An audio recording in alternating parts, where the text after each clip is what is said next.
gentlemen, boys and girls, children of all ages, this is At the Helm Sports. I'm your host, Derek Helm. Thank you for joining me for episode 167. Please be sure to follow and subscribe on Apple Podcasts and Spotify. Leave those 5-star reviews if you're watching on YouTube. Hit that like button, subscribe to the channel. In the comments section, let me know, have you ever gone to the Waste Management Phoenix Open? Because definitely something I want to do. Probably going to maybe make a trip out there next year. But let me know in the comments if you've ever been there, what your experience was like, because that's what we're going to be diving into this week. Basically go through all the bets, all the Draftkings plays, course preview, all the good stuff, full preview of the Waste Management. Always one of my favorite tournaments of the year. Obviously, it is the best pregame for the Super Bowl. Speaking of the Super Bowl, we'll be back later in the week to break down that as well. Some of the best angles for betting and maybe some showdown strategies, so check that out. But we're going to dive into the Waste Management here. Now, obviously, first we can recap what happened last week with Pebble. Didn't have any Rory, so wasn't great for me. Decided to go Scotty over Rory, and, you know, obviously Scotty's first tournament back, he still looked pretty damn good. But Rory ended up pulling it out and obviously showed that he is still one of the best golfers in the world. You know, made the case against him, basically didn't think it was a great course fit for him, hadn't played there a bunch of times, so really didn't love him there last week, but he came out and he basically dominated, especially on Sunday. Yeah, I mean, it really didn't look like, I mean, obviously I had bets on other guys, so I was hoping they could get there, but it really didn't look like they ever had a chance. Lowry was probably the closest, got the each way on him, so that was nice, but it would have been nice to see him kind of or eke out a win there over Rory. But Rory is still a big boy. I think we could see a very big win coming for him, maybe at the Masters finally, but I don't know. We're getting a little ahead of ourselves there, but still impressive for him to be winning tournaments like this early in the year. So could be a big year for Rory, but good for him. I do want to quickly just recap that Cam Davis shot was absolutely ridiculous. I mean, on the roots, basically almost up against the trunk. It was just ridiculous. And the fact that he not just stuck it to where he stuck it to, but actually got spin on the ball, it was an incredible golf shot. Now, of course, I know it helps some of you. Did not help me at all, because at the same time, when Justin Rose chipped in or putted in with his hybrid, wherever you want to say, those two guys jumped ahead of Tom Kim, and Tom Kim went from getting his top 6 each way to going to 7th place. So that absolutely killed me. Also had him in several DraftKings lineups. I was basically in the top 10, I think 5 separate times between 3 lineups on Sunday, and it looked really good. And then that Tom Kim absolutely killed me. Lee Hodges too, with the quad bogey on 18. It was a good week overall. I mean, making money on DraftKings is never a bad thing, so can't be too angry about it, but it could have been a huge week. But anyways, we move on to this week. I know there's been a lot of talk about the slow play and just the broadcast not showing them on hole 7. I do think that's a bit egregious. I mean, we were joking in the Mad Lab Discord, just, I mean, the equivalent of golf coverage is basically if you were watching an NFL game and they didn't show you the last 4 minutes of the first quarter, and then once it was halftime, you had to switch from Prime to CBS. That's basically golf coverage in a nutshell, and it's ridiculous. The coverage is the real problem. I get slow play sucks. It's annoying. But I think the networks care more about that just because they want to fit everything in a certain timing window. And when you're watching it, yeah, it can be annoying, but it's really just certain guys that are the culprit. Obviously, Tom Kim being one of them, can't lay. So I do think that there's going to be some measures taken and just it's going to be pointed out more to just kind of shame guys into maybe speeding it up a little bit. But ultimately, if you're showing golf shots, nobody's going to give a shit. So I don't think the ratings have anything to do with slow play or anything like that. People don't care enough about that to tune in or not. That's not the reason why they're tuning in or tuning out. So I think the real problem is just show golf shots. Just it's not 1970. It's not 1990 with Tiger where you just got to show Tiger the whole time. It's people want to see golf shots. The bulk of your audience now wants red zone coverage at all times. They want to see every single shot. You can show 4 shots at once. It's fine. We can handle it. And it doesn't diminish the product in any way. So just show golf shots. Not that anybody watching this is going to be able to make a change, but just wanted to address that quickly. So obviously, Waste Management, as I said, one of my favorites. Have had some success here over the years. I think I hit Brooks both times. I hit Webb Simpson. Actually, I think the Webb year, I hit first touchdown right after in the Super Bowl. I think the second Brooks year, same thing. I think one was Mahomes, one was Gronkowski, if I'm not mistaken. I don't know. My brain's fried, but pretty good there. You hit a golf outright and then roll it right over into the Super Bowl and then smash a first touchdown. That's good times. But as I said, love the Waste Management. We have 132 golfers in the fields, top 65 in ties, make the cut, obviously. Scotty's here again. Spieth is going to tee it up again. We got JT, Matsuyama, Burns. So a pretty good field, especially at the top.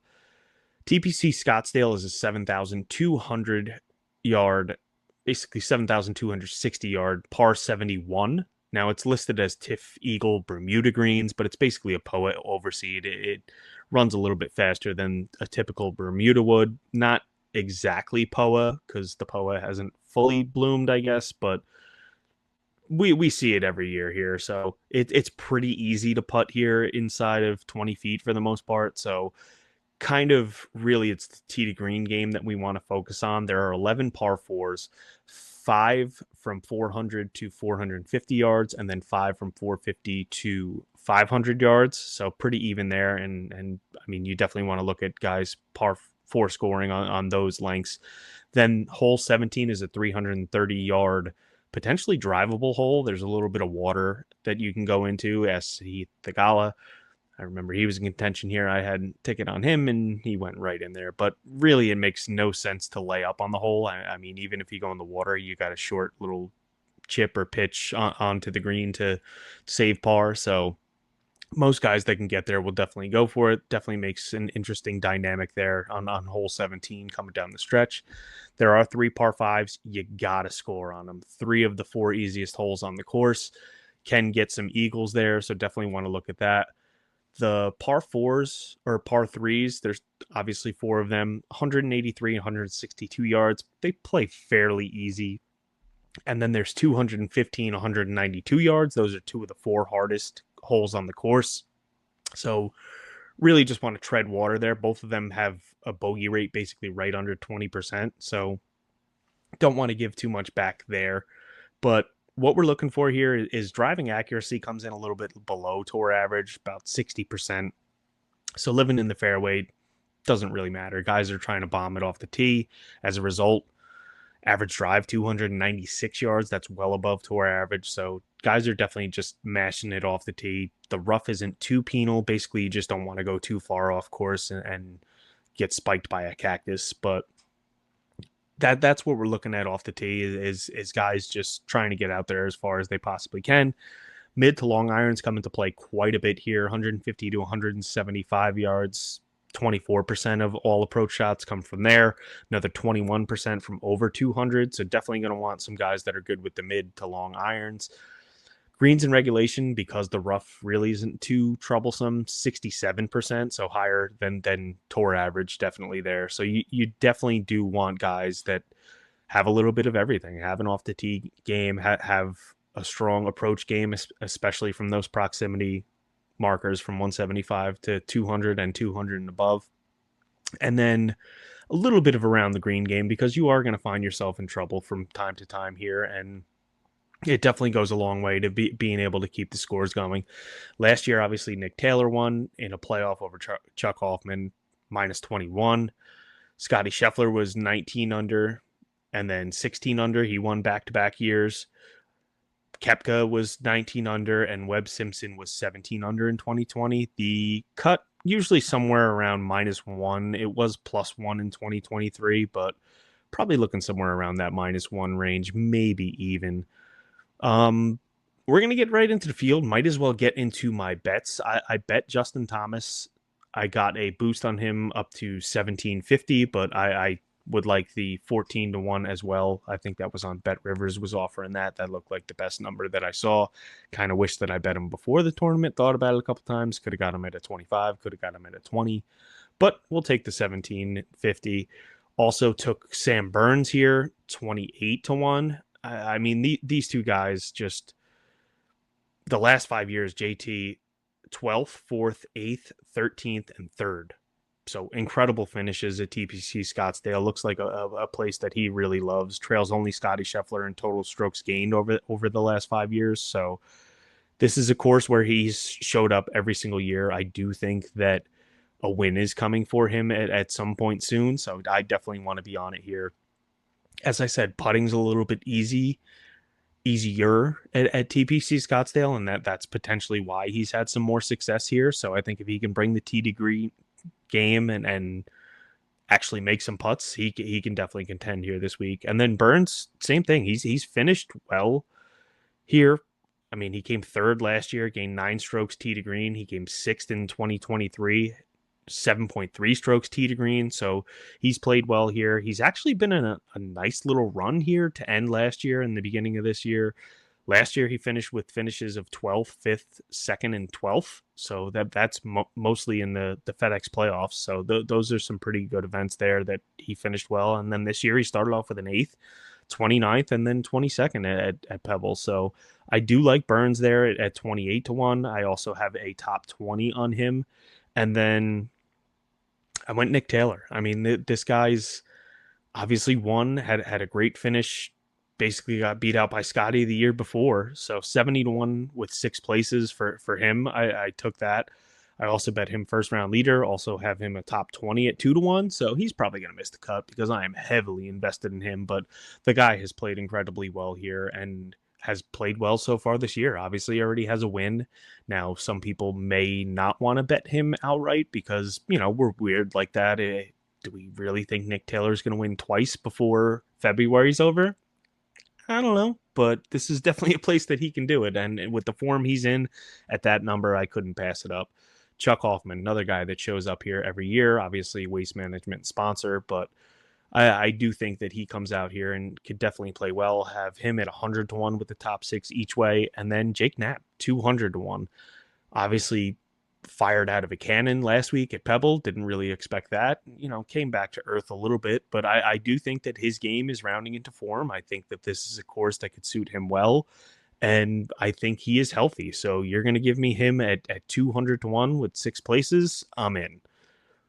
So if we dive into DraftKings, if I could speak correctly, obviously it starts with Scotty, and this is the big thing.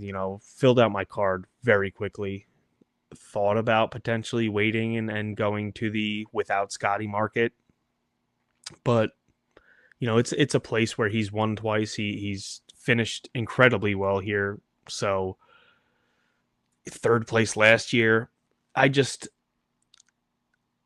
If I'm gonna bet, I'm gonna try and get the best number. If I think that a guy can win, then I'm not gonna be afraid of Scotty. Now, from a DraftKings standpoint, completely different story. I do think that I'm going to be overweight on Scotty this week. I don't care what he comes in at. So at 12,000, it gets a little bit sketchy. That's a pretty high price tag there, but I do think just the fact that the guy hasn't played golf, had a hand injury, and came back and looked as good as he did last week, and now is coming back to one of his happy places, I gotta be almost all in on Scotty.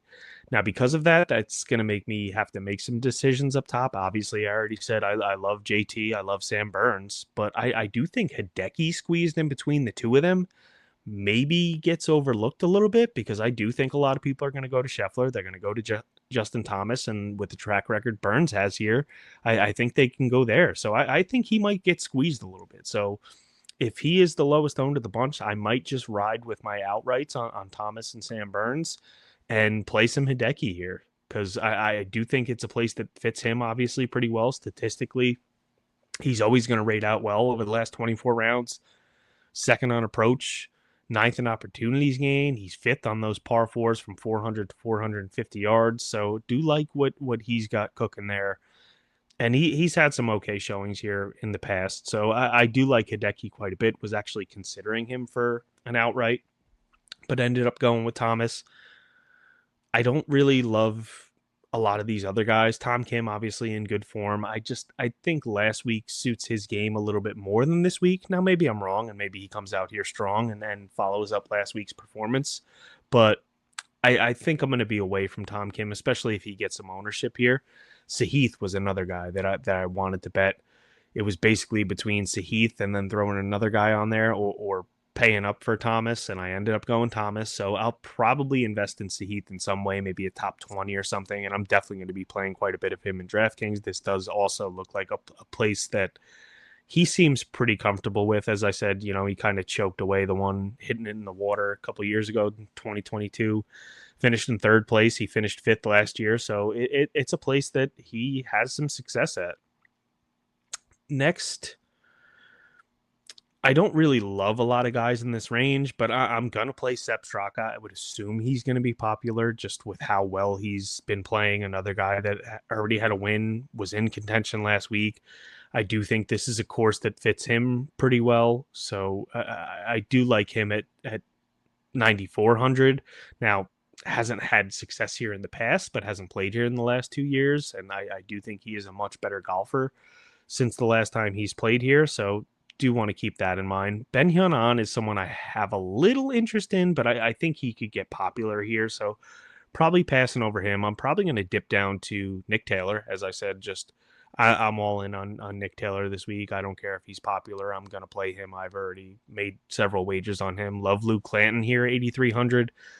The guy's first in the field over the last 24 rounds in opportunities gained. You're going to have to set up scoring opportunities here. So I do like that.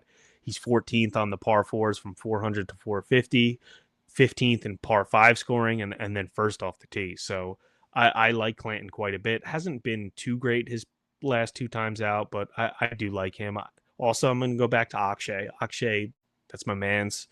It's very hard for me not to bet him, but hasn't really looked great so far this year. But I do think that this is a place where he can maybe shine. I absolutely love Siwoo. 8,000 for him, I think, is a very good price. It's a guy that has been coming around a little bit here lately, and I mean, a 12th place last week. He gained off the tee, he gained on approach and on the greens. So I do like Siwoo here quite a bit. I'm probably actually going to play quite a bit of him. He'll probably be my highest own in this 8K range. Maybe Nick Taylor bumps him a little bit, but I do like Siwoo quite a bit. And another guy that's had relative success here, 12th place last year, 23rd, 26th. So last three times out has looked pretty good here. Next, we have JJ Spawn, just another guy that's been playing good golf. I do like where his game is at. 6th on approach over the last 24 rounds. He's 16th in opportunities gain, 11th in eagles gain, 32nd in par 5 scoring. So I think that this could set up well for him. Now, he's missed the cut the last two times he's played here, so you don't love that. But I think with the recent form, it's worth taking a chance on. Minwoo Lee, another guy, don't know what to do with. I kind of am going to let ownership dictate whether I go there or not, because it's just, he's so boom bust. And I do think that it's a place that could make sense for him. But 71st in his only time playing here, I don't know. I haven't made up my mind on him yet, but definitely putting a star next to him and going to figure it out here. Harry Hall has been playing really good golf. I don't know that I love him here, but I am going to go to Horschel. I do think that 76 is a pretty good price for him.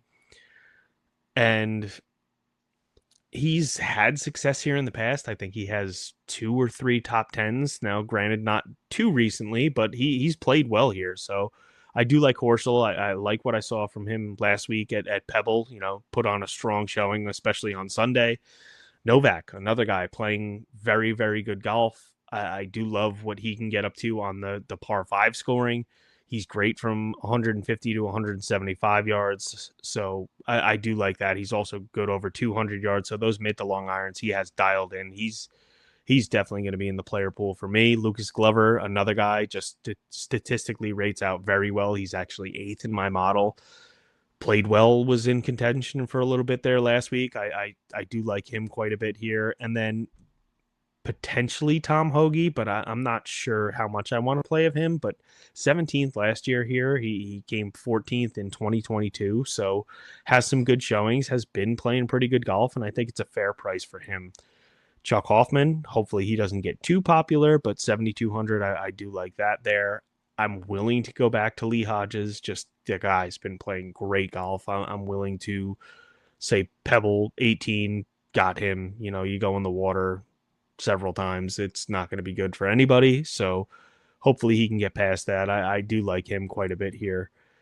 Thorbjornsen is just another guy that I always play. Hasn't been good this year, but I do think that this could potentially be a good fit for him tournament and course wise. Matt Wallace apparently came out here early, has been grinding, so 7,000 for him I think is a pretty good price. Might make a case to play him.